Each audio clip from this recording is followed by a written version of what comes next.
Bonjour, heureux de vous retrouver tout à nouveau pour ce temps devant la parole de Dieu avec le Seigneur. Que Dieu vous bénisse, que sa parole vous fasse du bien. Alléluia. Alors, j'aimerais aujourd'hui lire la suite de notre texte, donc de l'évangile de Marc au chapitre 11, mais on va faire un petit saut en avant, juste de quelques versets, et demain je reviendrai sur les versets qu'on a sautés. Voilà, l'idée simplement est de rester sur le même thème qu'hier, la jalousie. Donc je vais lire au chapitre 11 les versets 27 à 33. Jésus et ses disciples se rendirent de nouveau à Jérusalem, et pendant que Jésus se promenait dans le temple, les principaux sacrificateurs et les scribes et les anciens vinrent à lui, et lui dirent « Par quelle autorité fais-tu ces choses? Et qui t'a donné l'autorité de les faire ?» Jésus leur répondit « Je vous adresserai aussi une question, répondez-moi. Et je vous dirai par quelle autorité je fais ces choses. Le baptême de Jean venait-il du ciel ou des hommes? Répondez-moi. » Mais ils raisonnèrent ainsi entre eux. Si nous répondons du ciel, il dira, pourquoi donc n'avez-vous pas cru en lui? Et si nous répondons des hommes, il craignait le peuple, car tous tenaient réellement Jean pour un prophète. Alors ils répondirent à Jésus, nous ne savons pas. Et Jésus leur dit, moi non plus, je ne vous dirai pas par quelle autorité je fais ces choses. Amen. Alléluia. Alors, j'ai donné comme titre à cette méditation, vous l'avez certainement lu, jaloux de mon pasteur. Alors, c'est un peu osé qu'un pasteur parle de ça. J'aimerais d'entrée de jeu vous dire que je ne règle aucun compte en vous apportant ce que je vais vous apporter maintenant. Mais je crois que c'est quelque chose qui touche l'Église et qu'il faut en parler. Je suis contre les tabous. Je suis contre le fait que l'ennemi rende certaines discussions tabous, certains sujets si importants au cœur de Dieu tabous. Non, je préfère en parler librement. Alors, j'espère que vous entendrez derrière ce que je vais dire, non pas des paroles de jugement, mais au contraire des paroles de Dieu, car c'est sa parole qui nous parle, tout simplement. Les religieux disent à Jésus dans notre texte, « Par quelle autorité fais-tu ces choses ?» Mes amis, j'ai l'impression d'entendre des chrétiens me dire, en tant que pasteur, « Mais pour qui tu te prends de faire telle chose dans l'Église ?» Alors, ils ne le disent pas comme ça, mais on peut lire entre les lignes, et souvent au travers des mots, c'est ce que ça veut dire, au travers des actes, c'est ce qu'ils veulent dire, justement. Combien de chrétiens aujourd'hui sous-entendent à leur pasteur « Par quelle autorité fais-tu ces choses ?» Alors, comprenons que le problème, ce n'est pas ce que le pasteur fait, ou ce que le pasteur dit. Mais le problème, bien plus souvent, c'est que le croyant ne peut plus faire ce qu'il voulait. C'est pas pareil. Ok? C'est pas la même chose. Ce qui embêtait les religieux dans notre texte, c'était pas ce que Jésus faisait, les miracles et tout cela, ou ce qu'il disait, ce qu'il enseignait, mais ce qui embêtait les religieux là, et la raison pour laquelle ils viennent lui dire « Mais par quelle autorité fais-tu ces choses ?» c'est que juste avant, Jésus était venu dans le temple et qu'il avait fait du ménage dans le temple. Et les religieux ne pouvaient plus faire ce qu'ils voulaient. Ah, donc le problème est ailleurs. Ce n'est pas ce que Jésus dit, ce que Jésus fait, mais c'est que nous, on ne peut plus faire ce qu'on veut. Et dans l'Église, c'est tellement souvent la même chose. Le problème, c'est pas l'enseignement du pasteur, c'est pas la façon de faire du pasteur, mais c'est que ça me pose problème à moi, je ne peux plus faire comme j'ai toujours fait. Bon. Alors, j'aimerais te dire que si tu as quelque chose contre ton pasteur, c'est certainement que tu as l'impression qu'il te fait un peu d'ombre. Hein? Voilà. Alors, une parenthèse. Je parle là des vrais pasteurs, parce qu'il y en a des faux, tout comme il existe des faux prophètes. C'est la même chose. Il y a des faux pasteurs. On les reconnaît en particulier à deux choses. Les faux pasteurs.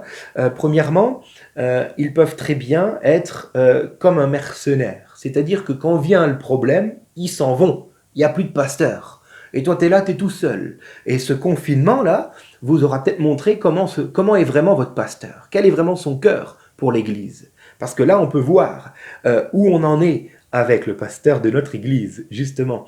Il existe des pasteurs, des faux pasteurs, justement, on les reconnaît aussi au fait qu'ils s'en mettent plein les poches, voilà, mais ils ne s'occupent pas vraiment des brebis. Donc là, c'est pas vraiment un pasteur placé par Dieu. Non.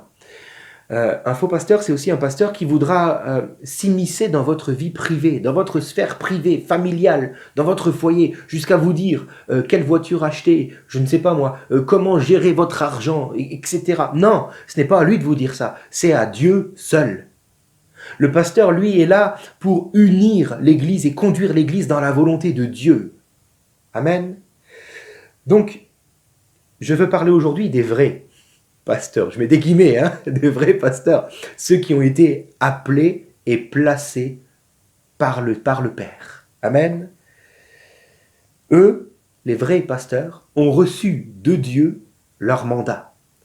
Et donc, l'autorité pour l'exercer.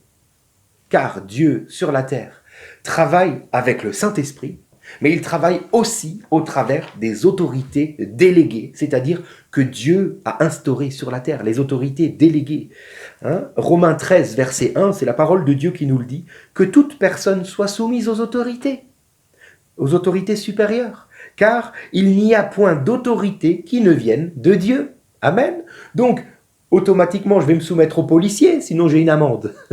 Je vais me soumettre aux impôts, je vais me soumettre à mon patron d'entreprise, à mon chef d'équipe, je vais me soumettre à ceux qui sont placés en autorité au-dessus de moi. Amen. Qu'en est-il dans l'Église? Est-ce que je dois me soumettre au pasteur? Certains disent aujourd'hui, ah mais non, mais aujourd'hui, dans le Nouveau Testament, tous les croyants reçoivent le Saint-Esprit, il n'y a plus de distinction de personne, donc le pasteur comme les autres, on est tous au même niveau. Alors j'aimerais répondre simplement et rapidement. Vous voyez, Jésus dans le texte, il répond même pas. Parce qu'il y a des questions qu'il répond même pas. Ça sert à rien de répondre. Le problème, c'est ton cœur. Tu n'as pas besoin de réponse parce que ton cœur, de toute façon, est dur. Donc, mais j'aimerais quand même répondre rapidement. Oui, nous avons tous le même esprit, et oui, Christ seul est le chef de l'Église, c'est vrai. Et donc le pasteur, au même titre que les autres croyants, est, on va dire, au même niveau dans la marche spirituelle. Le pasteur, tout comme tout autre croyant, est appelé à se soumettre à la parole de Dieu, à suivre Christ et à faire sa volonté. Donc, il n'y a pas de différence à ce niveau-là, je suis entièrement d'accord. Mais il y a une différence au niveau de la position que Dieu a prévue. Ce n'est pas pareil. Alors, les gens qui disent mais on a tous l'Esprit Saint, donc il n'y a pas de distinction, ces gens-là, chez eux à la maison, se plaisent tout de même à être le chef de leur femme ou le chef de leurs enfants. Donc de la même manière, juste vous dire, dans l'Église c'est pareil. Il doit y avoir quelqu'un qui est là, que Dieu a placé pour conduire, pour diriger, pour mettre un cadre. Alléluia, c'est l'autorité déléguée au niveau de la position que Dieu attribue. Alors, Hébreux 13, verset 17, le dit bien, « Obéissez à vos conducteurs, ayez pour eux de la déférence. » Si je traduis au niveau du grec, « obéissez » se dit « paito », qui veut dire suivre, même devenir ami. Alléluia. Obéissez à vos conducteurs et ayez pour eux de la déférence. Ce terme déférence veut dire ne leur résistez pas. Donc si je traduis pour nous aujourd'hui, suivez donc vos conducteurs, devenez même leurs amis et ne leur résistez pas. Car Dieu a investi en eux pour conduire son église locale. Alléluia. C'est leur mission. J'aimerais vous donner une révélation concernant les pasteurs.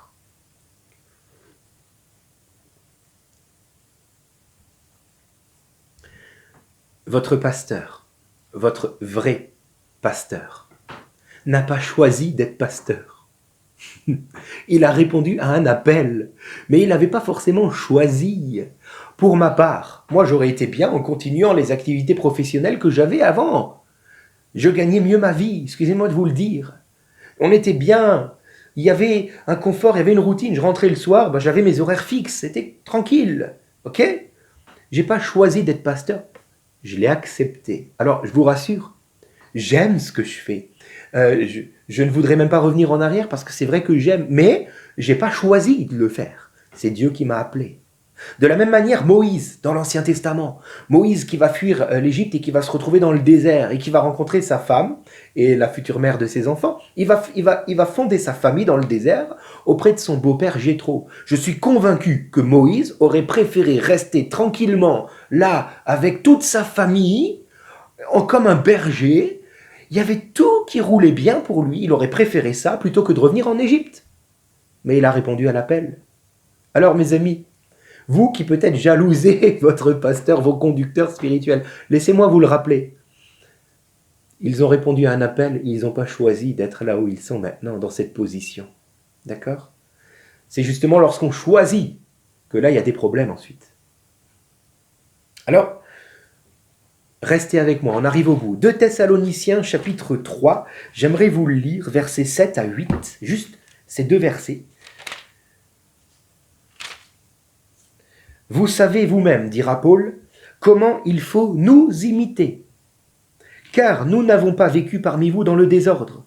Nous n'avons pas mangé gratuitement le pain de personne, mais dans le travail et dans la peine, nous avons été nuit et jour à l'œuvre pour n'être à la charge d'aucun de vous.